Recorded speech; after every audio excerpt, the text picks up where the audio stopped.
Hello, everyone. How are you doing? Nice to see you all. I'm from India, and Kabbalah has been a very much moving point for me. It has been the point where I actually like experienced that oneness, that unity, that creator. It was through that work, which I even found it before my experience with the Law of One.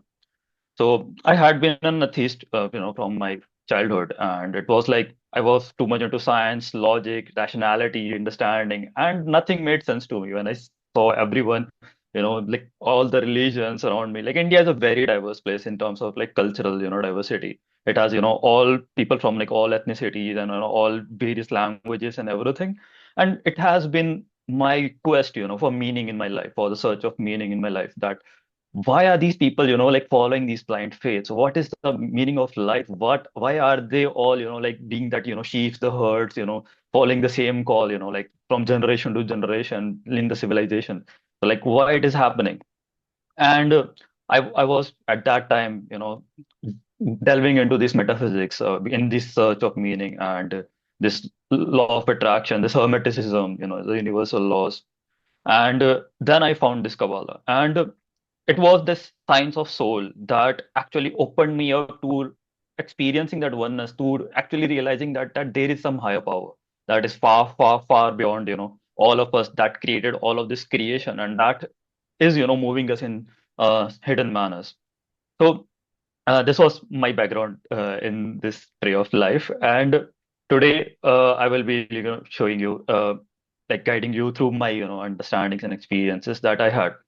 So the material that I am referring is The Science of Kabbalah by Rabbi Michael Laitman. And he's a PhD in this Kabbalah, mystical Kabbalah.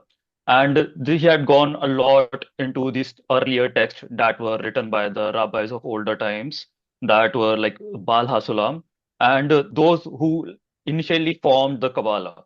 And in there was this book of Zohar that is the primary, literature in the Kabbalah, the mystical Kabbalah, that most of the people who study it religiously follow that. However, those mythological concepts were translated into scientific understandings by Rabbi Michael Laitman. And I would be going through that as a presentation right now. So the first part of it is the call, the universal question. So I want all of you, to join me in a brief experiment. So, not an external one, but in an internal one. So, if you feel comfortable, I invite all of you to close your eyes.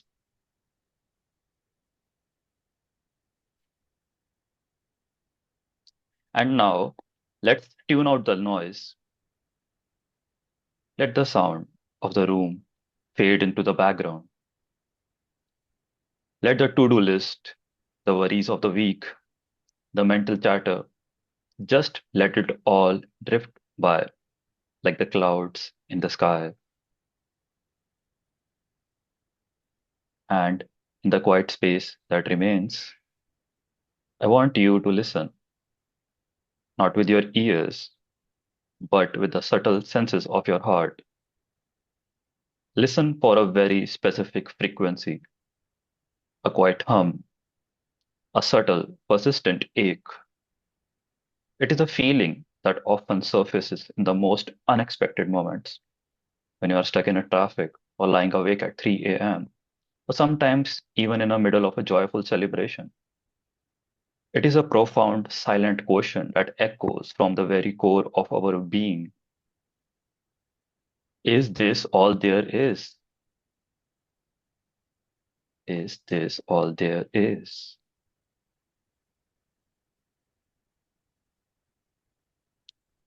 If you have ever felt that question, I want you to know something vital, that this feeling is not a sign of depression. It is not a evidence of failure. It is not something that is wrong with you. On the contrary, this question is the most profound sign of your spiritual health. It is your soul's internal guidance system functioning perfectly.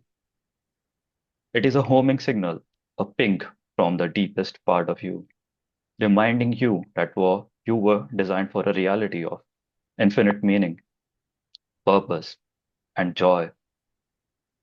and that your current experience is not matching that original blueprint. For centuries, our culture has presented us with false choices. On one side, the path of faith, which often asks us to believe without verifiable proof, and the path of science, which demand we measure only what our five senses can perceive. But what if this is a false dichotomy?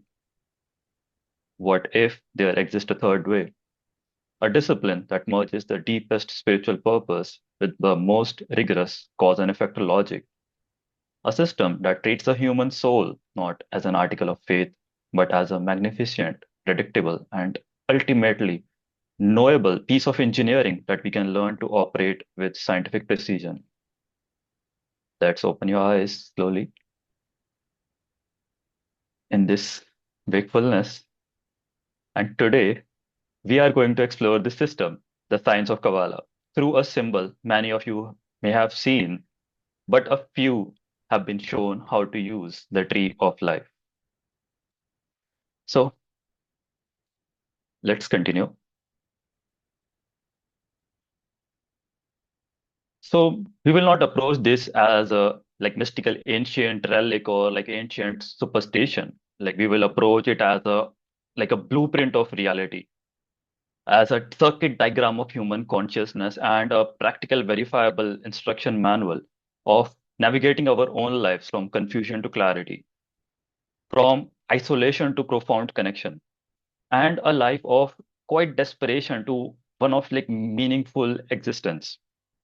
So today we have like five acts. So like I will like to like go it, in a manner which like complete the presentation at the same time, make space of like all of us, Edward and all of us to share, our thoughts and reflections. So there is this cosmic blueprint where we understand the grand design and purpose of existence.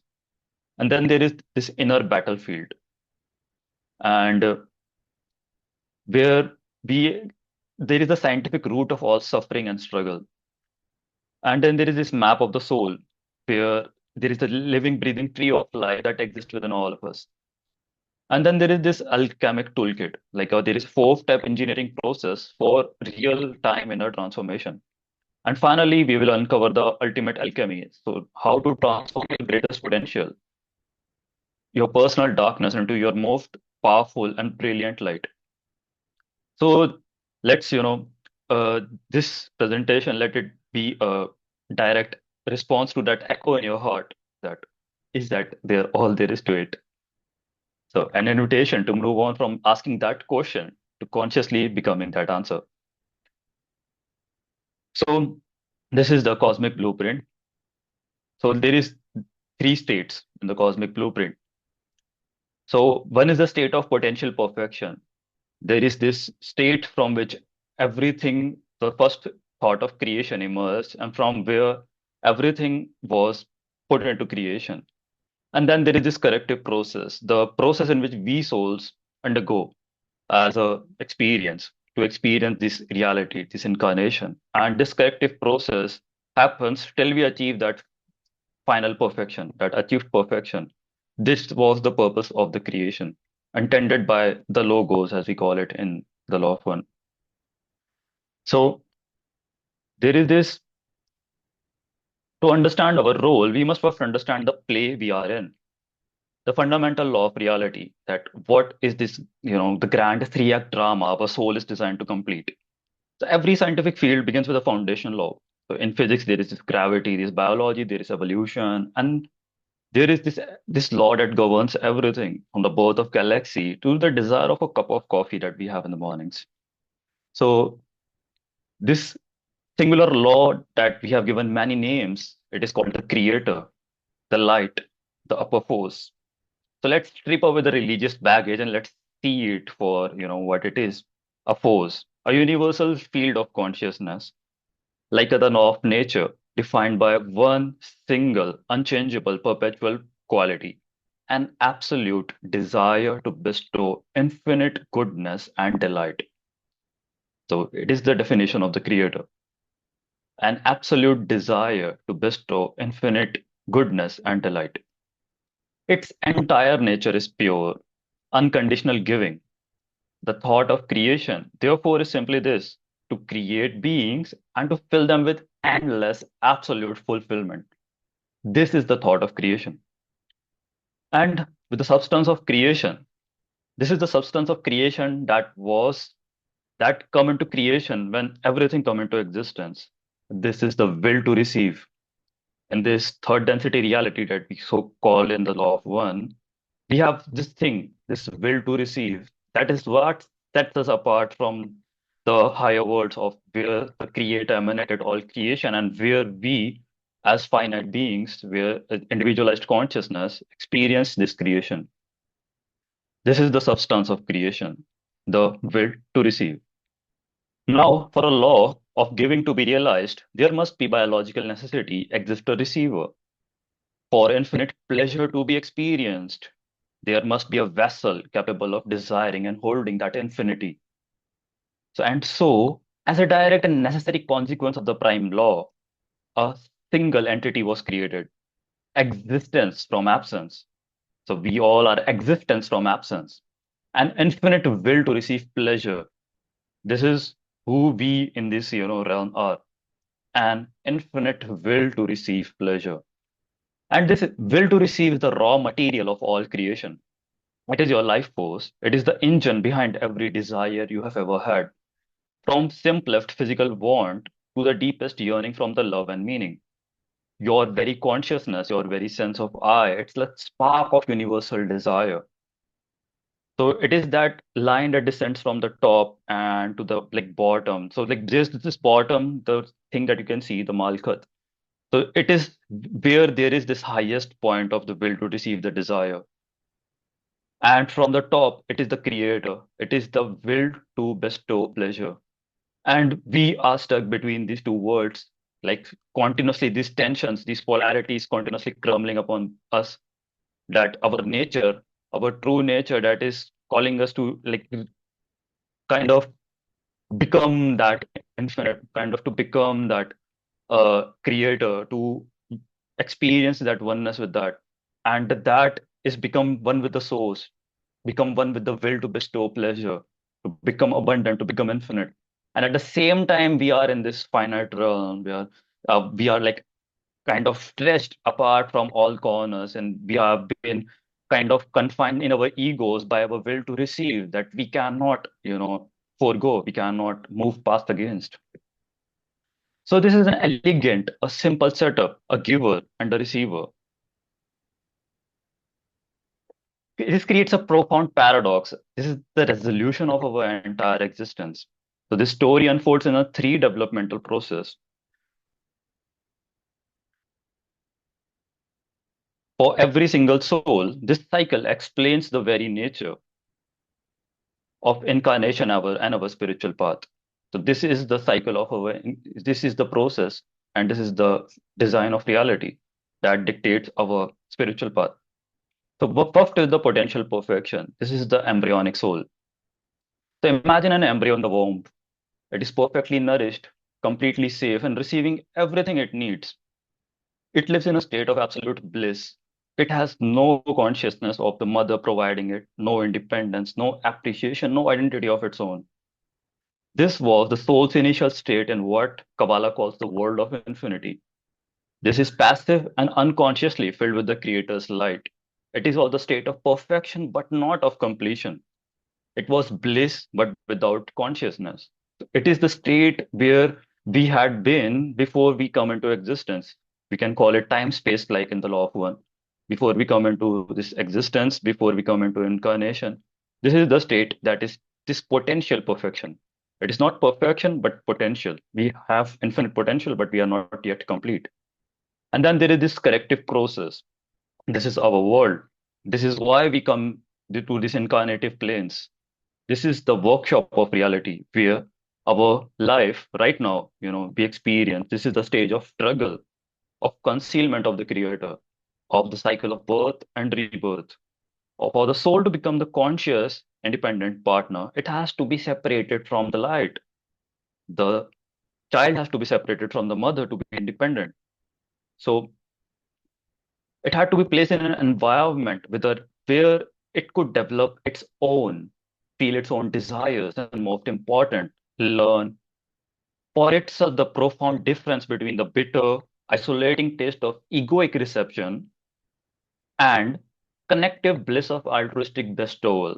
These are two completely opposite worlds, two completely opposite desires, and two completely opposite matter, as we call it in spiritual language. There is this the soul needs to learn from itself between the bitter and the bitter, isolating taste of egoistic reception and the sublime connective bliss of altruistic bestowal. So this stage is allegorically, in Kabbalistic terms, described as a 6,000 years process of correction. It is not a punishment, but it is a divinely engineered workshop.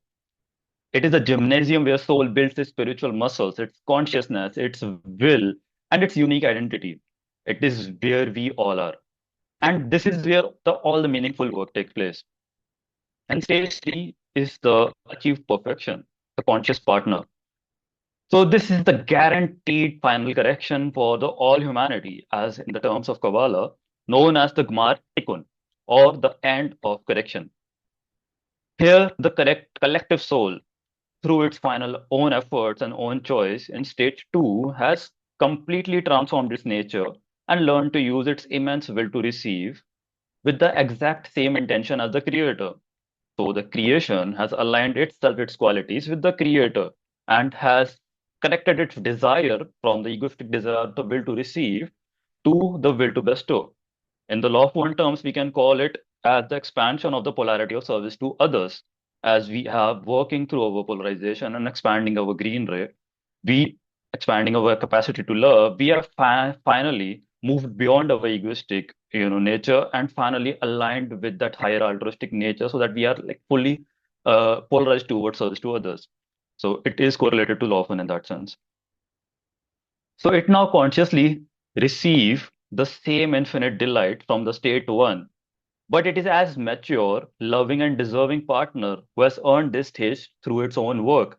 It is now not dependent on its mother for its nutrients, but it is independent in its own. That embryo has been born into a conscious, eternal embrace with its own source. The bliss is now united with the consciousness. So, this three-stage framework is our first and most powerful tool that assures our struggles, our confusion, our pain. They are not random, chaotic, or meaningless. They are temporary, necessary, and purposeful phase within a guaranteed and magnificent plan. So, this was part two. And this is the nature of the soul. Now, next point. And if I had more time, I would like love to have it, like a more engaging and would want to know your thoughts. But I think that just for the due to lack of time, I would have to like go through because there is a lot of content and I would be completing this presentation. So at the end of this, like I would definitely open the space for some, reflections and thoughts. So this is the inner battlefield, the physics of the soul. So if the plan is so perfect, so why does my life often feel like a battlefield? So we all have this question where we all experience this suffering because we all are placed precisely at the junction of two opposite systems. We are at the junction between the two opposite systems that we experience, that we are tasked with engineering our very nature using the raw materials of our soul. We find ourselves in the workshop of stage two. This stage two, this corrective process, we are now in the workshop, we all of us. And what we are given to work with, the Kabbalist states that our entire being is comprised of two fundamental non physical materials. This is not abstract philosophy. These are the engineering concepts you work with every second of your life. So, this is the answer to the question, what are the raw materials for our spiritual correction? So, first is the matter. Matter is the clay of the soul. This is the raw material number one. So, this is your will to receive. We have all of a will to receive, and that is the matter, that is the clay in which light enters. The amount of will to receive that we have is the amount that we have the raw material to work with, that we can, create with, the amount of desire we have. is the amount of creation that we can do as a creator. So this is also correlated to the polarization in the law of one terms. So as we say, it is the unchangeable substance of your being. It is not good or bad. It is just is. It is the engine of life. It is the greatest mistake is to try to destroy or suppress your own desires. It is like trying to destroy your own engine. There are your potential. Your desires, your potential. Then we have our raw material number two. It is the form. First is the matter, second is the form. So the form is the sculptor's intent. This is the intention with which you use your desires. This form is the crucial malleable variable. It is your intention for self-reception of my own sake or for the altruism, for the bestowal. This is the distinction that we have. And it is the point of transformation, as the law of one states in the archetypical mind, that the transformation hinges on the nexus where we make the choice that we want to choose towards service to self or service to others. We want to work towards the polarization to that, the downwards point of the tree of life or towards the upward point of the tree of life. So this is where the circuit energy would flow once we make the choice. So this is the only thing we have the power to change. The only thing that we have the power to change between these two primordial raw material is our ability to change our desire, the quality and the nature of our desires. And the quality of the nature of our desire dictates how the energy will flow in the circuit of our soul. Will it flow from up to down, or will it flow from down to up? Will it flow from our desire to receive the pleasure for our own sake, egoism? Or will it flow from the desire to bestow the pleasure, just like the creator, aligning ourselves with the grand design? So it is the difference between that. So these two materials are governed by the most important laws of spiritual physics, a law that dictates that every single emotion you will ever feel. It is called the law of equivalence of form. If anyone knows alchemy, it is also an alchemical law, the law of equivalence of form. It is as elegant as it is. It is the similarity of qualities that causes spiritual connection, closeness, and adhesion. And the dissimilarity of qualities causes spiritual separation, distance, and opposition. So think of it like a tuning, like a radio. The creator, the light, is constantly broadcasting a perfect signal of connection, fulfillment, love on one single frequency, the frequency of bestowal. And when our inner form, our intention is set on the default program for receiving for myself and myself alone, this we are on a completely different frequency. This similarity is like opposition of form is not a moral sin. It is a state of physics that we experience, a state of life, the anxiety, emptiness, loneliness, fear, and all forms of suffering. And when we manage, even for a fleeting moment, to tune our intention to bestowal, an act of genuine care for another, for the system, for the whole, we achieve a momentary equivalence of form with the broadcast, this radio of the creator. And in that moment, we feel the signal clearly. We experience this as clarity, joy, security, a profound sense of purpose. This is the source of our inner battlefield. In stage two, where we all experience this reality, we are placed precisely between these two parallel systems of governance that are constantly pulling us with our navigation between them is our spiritual development. That how we navigate between these two paradoxical desires. So, there is this two systems. If I delve into that to understand the battlefield, we must understand the terrain, and within the terrain, there are two systems. First is the system of egoism, the clip or the shell, as we call it in Kabbalistic terms. It is our default innate operating system. It is the animalistic nature. It constantly pulls us to receive for ourselves. Its purpose is vital. It develops our desires and gives us a powerful sense of I, separate from the creator. Its purpose is very vital. It develops our desires and gives us a powerful sense of I, separate from the creator. But left as the master of the house, but if that we let that desire control us ourselves, it is the source of all pain because it is the opposite to the fundamental law of reality. Receiving from averse is a completely opposite desire to that of the creator. Best tool for everyone. So then there is another system that is completely opposite to this system. Yes, exactly it. So it is the direct or guiding force. So it is the system of bestowal. So in Kabbalistic terms, it is called the system of Kedusha or holiness.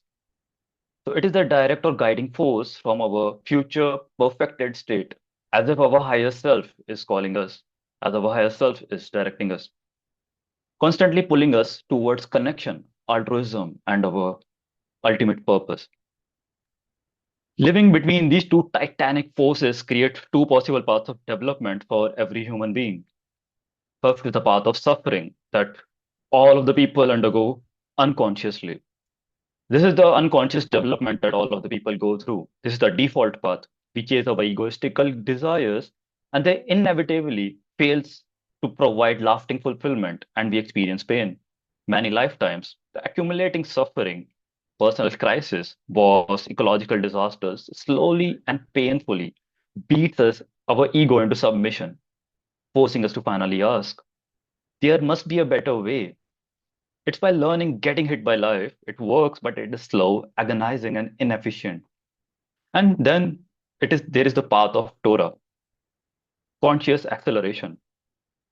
This is the path where we are here to explore. This is this comes from the Hebrew word light means or and instruction means hora. So it becomes Torah. It means proactively engaging with the instruction manual of reality to attract a special corrective force. I would repeat this definition. This path of Torah means proactively engaging with the instruction manual of reality to attract a special corrective force, a surrounding light that accelerates our development. And this path transforms our suffering into a purposeful, joyful effort. It is the choice to become the conscious driver of our own evolution. So these are the two main paths of development.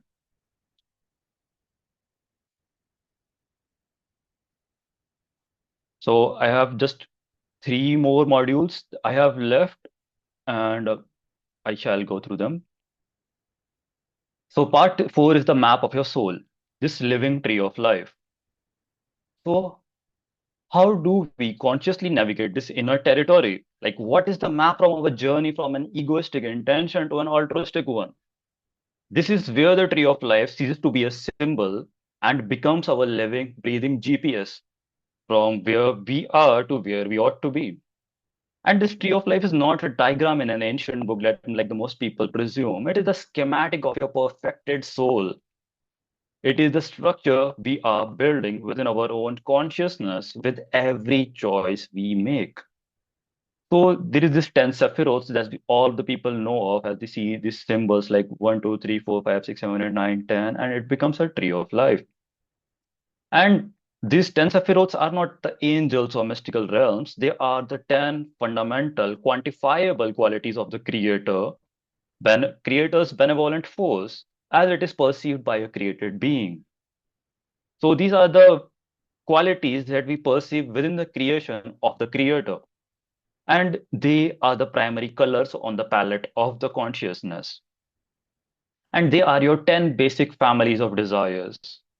Once they have been corrected, first of all, there is this evolution of desire uh, that your kli, that your vessel expands, and you have these desires, your presence of desires in all of these systems.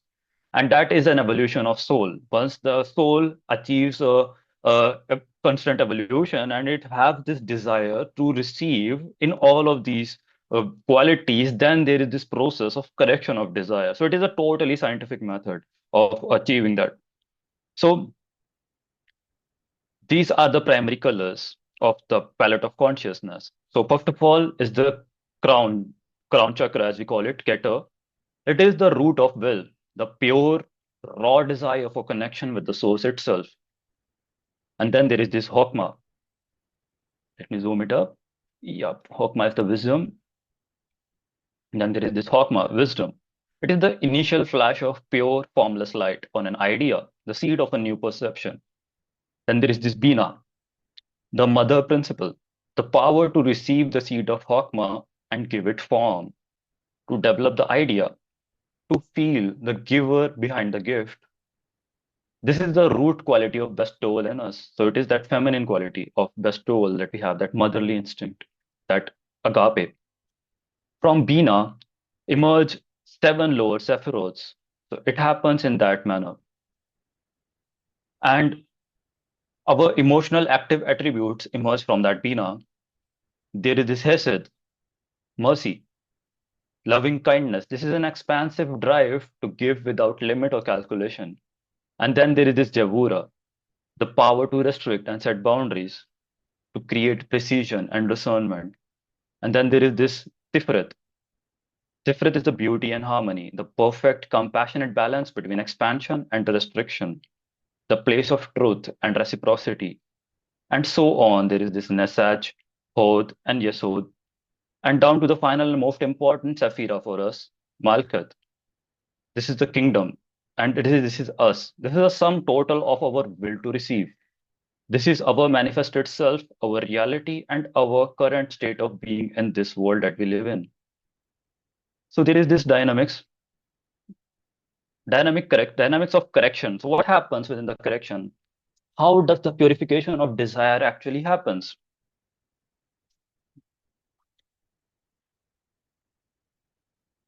So the dynamics of correction. Structurally, what happens in the soul when the correction happens, and how do we climb this tree? What is the process of going through the path of correction? So critically, the transformation does not happen from top to down by some divine grace striking from above. Creator does not do anything. It is a totally passive potential energy that exists everywhere. The consciousness source field. So what happens is it happens from bottom up through our own efforts. No one is going to come to save us. We only have to engineer our own souls and evolve to become more like a self-contained creator in our individualized consciousness. And this is the engine of our spiritual work. We start right here in the Malkuth, in the down, from the bottom, in our messy everyday desires. In our default, our egoistic state, our Malkuth is like a receiver that is disconnected from the rest of the circuit. It does not even know that there is any interconnection with reality or anything else. It just know that me, my desires, and my world. I, me, myself. This is the egoistic nature of our desires. So the spiritual work is this, that we take a desire that we feel in Malkuth, and using the tools that we are about to learn, we purify its intention from me to for connection. In doing so, we connect our Malkuth to the quality of the Sephira directly above it. And gradually, as we do it, we it is the quality of channeling and connecting. We stabilize this new intention we have acquired by the quality of Yesod, this foundation, this second Sephira. And then we learn to balance the forces, Hod and Nesaj, and then we ascend to the heart of Tiferet. So it is just like as we call it in the law of one terms. There is this activation of energy centers that we go up. And in the yoga, in the yogic traditions, it is called the Kundalini Yoga. It is related to that we rise up to the Kundalini and we do our correction, we do purification, we balance our energy centers, as we also call it in the law of one. So it is correlated with that in that sense. However, there is a very direct correlation with the anatomy of soul rather than the subtle energy body or the aura or the Reiki energy. It is more about correcting the desires that each stage has, each Sephiro has. So it is more about that. So the tree of life itself is a static, perfect structure. It is all like a potentiated state. It is not impacted. It is the blueprint. And we change, and in doing so, we build the structure with our own perception. We don't go to the tree, we become the tree in its all entirety. And there is these four worlds. Four worlds is this Abya, this Azilat, Beria, Yadzira, and Asiya. And they are not different planets or dimensions. They are the four fundamental levels of consciousness, each defined by the how much creator's light is concealed and revealed. So what happens is that as we continue to correct our desires and as we slowly start to become more like creator, what happens is that the creator slowly starts to reveal itself to us. As we become more like the creator, as we are filling ourselves more with the light of the creator, we are able to perceive more of the creator. And as we are able to do that, we are literally experiencing a different world of perception of the creator. And this is the expansion of the soul, the expansion of our vessel as a soul that receives the light of the creator, that we become more congruent with the creator as our spiritual path progresses. And as that happens, we are continuously experiencing more and more of that source field of the unified consciousness of the creator within us as us. So it is that scientific method of that what happens is in the world. And these are these four fundamental stable levels of consciousness, like the four resolutions of reality, each defined by how much creator's light is revealed or concealed. So imagine our current perception of this physical reality is like a tiny black and white television from 1950s. And this is the world of Asiya, this action. That is the 1950s TV, and we are totally disconnected. It is all me, myself, a very small world, very egoistic world, and there is no interconnection, there is no people I can love, there is no you know uh, understanding of cause and effect, that how I'm impacting this world, this reality, this cosmos with my vibration. I'm very much confined. It is like 1950s TV. I cannot see the depth of the world and reality. And as we correct our inner tree of life and ascend the Sephiroth, we develop the senses to perceive to the next level and the next level. And as we reach the world of Yadzira, it is like upgrading to a full 4K home theater system. The reality is not had itself changed. It's the broadcast that was already there in full glory, but our vessel of perception has become richer, deeper, and more capable. It is our vessel that has allowed us to see the creator. That our TV from the 1950s, we have let it go. We have like changed it to a like 4K full home theater. This is what we have to do as our spiritual work. So each of these worlds, Asziya, Yajira, Beriya. So this from it is down to up. Uh, I do not have that diagram. Anyways, so there is this Asiya, Yajira, Beriya, and Ajala. So it goes from down to up. And each stage of perception as we go up has a higher stage of world that is correlated in the tree of life. So this entire path from our stage today to the final correction has a journey of 125 distinct degrees or rungs in a ladder. So like 125 steps in the ladder in terms of Kabbalah, and ascending through these worlds until we enter the world of Adzilat, the emanation, the world of complete correction and conscious adhesion with the Creator. And each step is a concrete, measurable scientific attainment in changing our core nature from reception to bestowal. So this is also termed as like completion of our octave in terms of the law of one. This final correction is termed as it's also correlated with the um, completion of the octave, this eight density, the seven density that we know of in the law of one. So now moving on to the next part. So there is two more modules that I shall go on in this presentation. So then there is this alchemic toolkit, engineering your reality. So this map that we have understood is like beautiful. So how do we actually climb it? We know that we have this ladders and we have this understanding of this metaphysical structure of reality. So, what is the practical moment to moment technique that allows us to walk this accelerated path of Torah and build this new system of perception? So, the entire work of spiritual engineering, the active method of the path of Torah, comes down to building and using one crucial inner tool. It is called the Masach in Hebrew, which translates to the word called screen. We develop a screen. And this screen is not a wall of suppression. It is not the suppression of desires. It is a sophisticated semi-permeable membrane, like an RO system has. It is a semi-permeable membrane. It allows the water but stops out the dirt. So it is a spiritual muscle that we have to forge with the intention that gives you a God-like power to one, Resist your automatic reflexive egoistic impulse. We have to resist our automatic egoistic impulse, and this screen stops that impulse, and we are like now reflect that, okay, I have got this desire. So what I've got to do with this? Is the desire egoistic or is the desire spiritual desire? So this is the work of this screen. And second, we have to consciously recalculate our response from the sake of connection and bestowal, for the sake of the creator, for the sake of the union with the creator. These are the two processes that you have to do with the screen. For the screen that we are getting any impulse, you have to stop that impulse. We have to reflect on that impulse, and then we have to consciously recalculate and align ourselves to be one with the creator. And this is the process.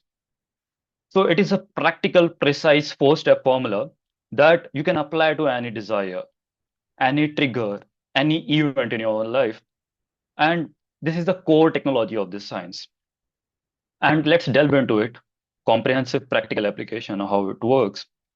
So let's make this real. Imagine you are in a meeting and your colleague presents you this idea as your own, receiving a praise for it. That you have this idea and your colleague stole it, and now it's presenting your idea as its own. So there is this automatic egoistic impulse of a firestorm of humiliation, like white hot anger, like desire for revenge.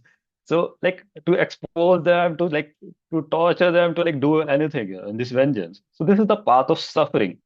And let's see that how this path of Torah and the science of screen applies to these kinds of situations. So first is the restriction, and Hebrew it's called simsum, and it is called a sacred pause. So the moment you feel that flush of rage and injustice, you just need to stop. And you do not need to send the angry email. You do not need to mutter, under your breath. And you don't need to even play out the vengeful fantasy in your mind that you usually would do in such situations. And you create a void, you create this emptiness, and you consciously restrict your automatic will to receive pleasure from this retaliation or self pity. And this single act is the birth of all spiritual freedom. And you have just created a space between a stimulus and a response. Very intelligent thing, very intelligent process. And in that space, a new world can be born. And there is this step two. And step two is the screen and reflection. After a restriction, after you put a restriction, you use the screen and you use the reflection. In Hebrew, it's called the massage and hoser, like building a new intention. We know that all our intentions are like this puny, animalistic, egoistic desires that we cannot let go of our nature. And we have to build our holy, sacred, divines, and this uh, nature, if desire that is one with the Creator. And this is where we do that. We build our new intention. In that sacred pause, you erect your screen and you actively reject receiving the pleasure of being right or getting the revenge. And why?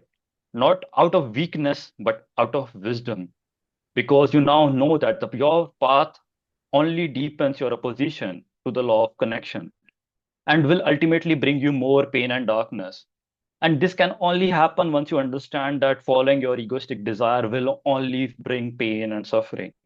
This fundamental understanding is very crucial for this because unless you have this motivation, this drive that it's been enough, is my life only it, following my egoistic desires because only pain and suffering comes from it, then can this happen? Then you can try to change your desires. Because unless you have this, unless you still believe in the power of your egoistic desire to fulfill you, and you do not believe in the power of spiritual desire to fulfill you, you cannot proceed in this step. You must know the power of spiritual desire, that a single drop of spiritual desire can outperform the entirety of the, worldly pleasure that you can put onto yourself. And when that wisdom pushes you to correct your desire, when you reject your original flawed desire, this act of rejection is not of emptiness. Paradoxically, this powerful no to the ego generates a new kind of light. It generates the reflected light that was not there, that was the light of creator, but you have created it now. This is called Or Hoser in Hebrew, and it is the profound pleasure that comes from being in control from bestowing, from being like the creator. And then there is the step three. It is called the calculation, the Rosh. It is the re-aiming the desire. So the Rosh means head. And this is the cognitive engineering phase that you undergo within your working through your desires, within the spiritual work, the inner work, as we call it, processing the catalyst in the law of one terms. You use the strength and clarity of your reflected light, that light you reflect after pausing and correcting your desire. You now calculate. You reflect in your light to calculate, and you ask, what is the highest purpose here? Is it to win a personal battle? Is it to create an environment of truth, collaboration, and success for the whole team? How can I use my energy of this situation to bestow something positive, clarity, strength, harmony back into the system? You are calculating how much of the situation you can receive, I mean, engage with, but with a purely altruistic intention. Perhaps the answer is a calm, private connection with a colleague after the meeting, or a clear, fact based email to your boss, not for revenge, but for the good of project's integrity. And this is the process of calculation. Then you reach the next step, reception, which is called toch. So this is which is the conscious action of bestowal. That toch means insight, and now you act based on your calculations. You have that calm conversation. You will send that clear email. Now you are still engaging with the situation. You're still receiving its reality, but now you are receiving it inside your new, unshakable, altruistic intention. And you have taken this raw, explosive, egoistic energy of your anger and injustice and alchemically transformed that into a constructive, connecting, and light bearing act. And this is the four-step process. First is the restriction. Second is the screen and reflection. And third is the calculation. And fourth is the reception. And it is the fundamental engine of spiritual transformation. It is totally practical and totally scientific, and just undergoing this process will lead you into the spiritual elevation, and you will continuously expand your desire to receive the pleasure, and at the same time, you will correct your desire to be one in the union with the Creator, to be the Creator. And now let's move on to the final module, which is the ultimate alchemy, the resurrection of the ego. But what about the biggest, darkest, most selfish desires, our addictions, our consumed greed, the seven sins that we know, and our lust for power? So, like, what are we supposed to kill them off? So, the answer to Kabbalah is a stunning, resounding no. We are not killing any desire. Desire is our engine, it is our horsepower that we have. We are not killing anything. We so like how do we resurrect these dead desires that are still lying within us behind our screen that we have put restriction towards and turn them into our greatest spiritual assets with the least wasted effort? This is the path of Kabbalah. So this brings us to the most sublime and misunderstood ideas on all of spirituality. This is the resurrection of the dead. This has nothing to do with the symmetries. It is an advanced engineering principle concerning the resurrection of your most powerful egoistical desires. In this science, death is a state where a desire is so purely egoistic that it is completely disconnected from the light of life. It is completely opposite from the Creator's essence. And it feels dead to the spirituality because it brings only darkness, shame, and pain. Think of a consuming addiction, a deep seated greed of a powerful need for control. The conventional spiritual path often says to suppress or annihilate these desires. The Kabbalah teaches that this is impossible and, more importantly, undesirable. Instead, we transform it. Here is the efficient, low entropy process for this integration, answering how we can avoid the pitfalls of these wasted efforts that we experience when we undergo this process. What is the death and burial?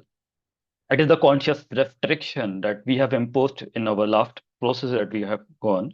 This is the restriction. Through our consistent practice with the screen on the smaller things that we are putting our desires, and as we're getting impulse, we are stopping and we are like, no.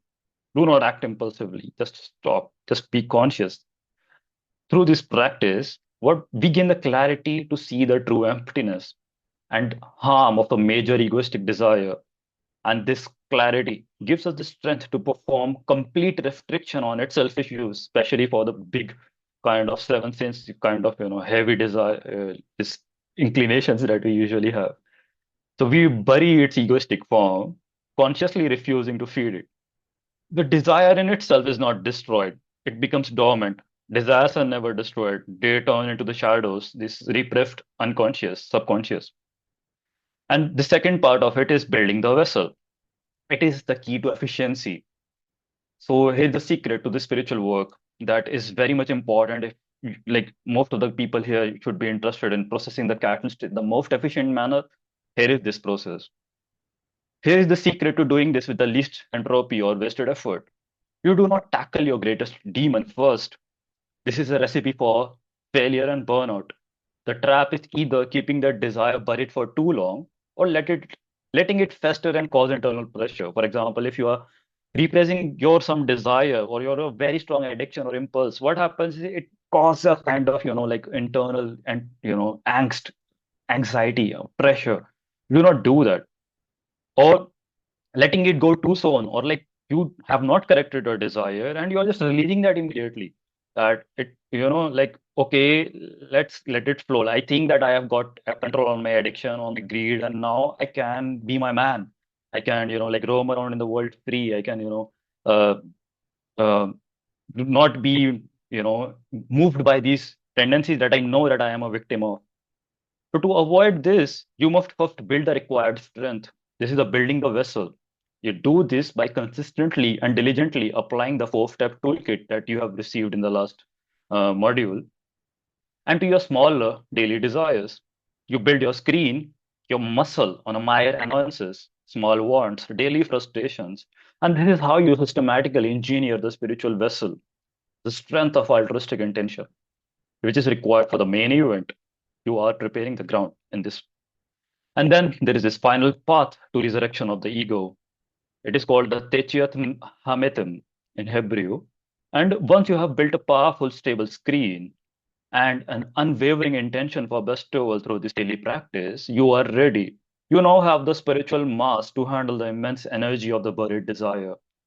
And you can now consciously go back to that massive buried desire, that intense drive for success, influence, or wealth, and you resurrect it and you revive the raw power of that desire, but now you clothe it within your corrected altruistic intention. It is not like you let go of that. You first have to work on your simpler, smaller things that you can work on, not tackling the demon at first. And this ego, some aspect of my ego may be stronger than some aspect of my ego. And this is how I do it is like I catch small moments where I can act consciously, where I'm not acting consciously. For example, I wake up in my day and I procrastinate on some of my things, and that I can correct. But there is something that causes me anger whenever that person comes in front of me. Instead of facing that person head on and feeling that, oh, I am altruistic, I won't do that. I would first of all correct my inner desires to the point that it is like easy for me to keep being myself in my altruistic state, to being in my desire for bestowal state. And once I reach that, I start to release my desires for power, for lust, for success, and then undergo that process of correction, which would be far more easier because a lot of polarization have already been formed in that service to others' desire, in that desire for bestowal that you have worked through this process. And this is the process. This result is alchemy. The very desire which was once the source of your greatest darkness is now resurrected to become the vessel for the greatest light. And it is the actual spiritual force. Sometimes we are dumbfounded by the sufferings that we experience in our life and are confused that why is this happening to me? Why is this happening to me again and again? Those are the points where if you can actually do alchemy on that in the correct manner, these becomes the greatest vessel for the spiritual light, for the work of the creator, for the perception of the creator. Those are your uh, this intensity of the greed for money is transformed into an unstoppable engine for global charity. because you have transformed it. Your intensity for lust for power is now transformed into selfless ability and lead and care for thousands. And this depth of your aching need for validation becomes an endless capacity to validate and empower others. It is the alchemy. It is from myself to others. This is a transformation. And this is the ultimate genius of this system. Like nothing is wasted. There is no entropy. All you have is all you need. And the greater the darkness you learn to transform, the greater the light you reveal. And it is a beauty. The greatest liabilities becomes your greatest assets. And coming to the conclusion of this, attainment, a lived life to the fullest. So, what is the ultimate advantage of all of this work? Why building this new system of perception is so important? The answer is simple: to learn how to live life to its absolute fullest, here and now, in a state of unbreakable connection and profound meaning. And we began this by listening for an echo in our hearts to the question: is this all there is? The path we have just explored is the answer. The advantage of building this new system of perception, of correcting our desires to align with the Creator's quality of bestowal, is not to become a detached saint who's repressing his own desire, floating above the chaos of the world. It is the exact opposite. It is to become the fully, completely, joyfully alive. This work is not about leaving your life behind. It is about bringing the quality of a spiritual world, the quality of love, connection, bestowal, and into this world. Every breath, every relationship, your work, your family, your community. When you live by the science, when you practice this inner engineering effectively with while experiencing your life to the fullest, just you experience some beautiful things. Your anxiety is then replaced by a profound unshakable trust, which we call faith. But this faith we have engineered it ourselves rather than blindly believing on something. And because you see your part in a perfect, purposeful system that has guaranteed good outcome, this pain of loneliness is replaced by the warmth of unbreakable connection. Because you tangibly feel, you're bond with all of the humanity and with the all single life force that animates all of us. And this frantic, exhausting chase for fleeting pleasures, is replaced by a deep, abiding joy. This emptiness is gone. There's this supreme pleasure that comes from not taking, but from becoming a clear channel of goodness in the world. And this journey is the tree of life. It's not a journey to another place. It is a radical transformation of the perceiver who is experiencing this reality, this soul that we all have. And this is the path to achieving what Kabbalists called Dvekut, adhesion, a conscious, living, breathing embrace with the force of life itself. It is the fulfillment of our design. And it is an echo in our heart. It's not a despair that we experience that. Is this all that there is to life? Is suffering is the only truth that we cannot escape? So it is an invitation to your own greatness that we all have hidden within our hearts. And this map is now in your hands, and the tools have been given. Now, journey, the greatest adventure you will undertake is all yours to make. Thank you, everyone.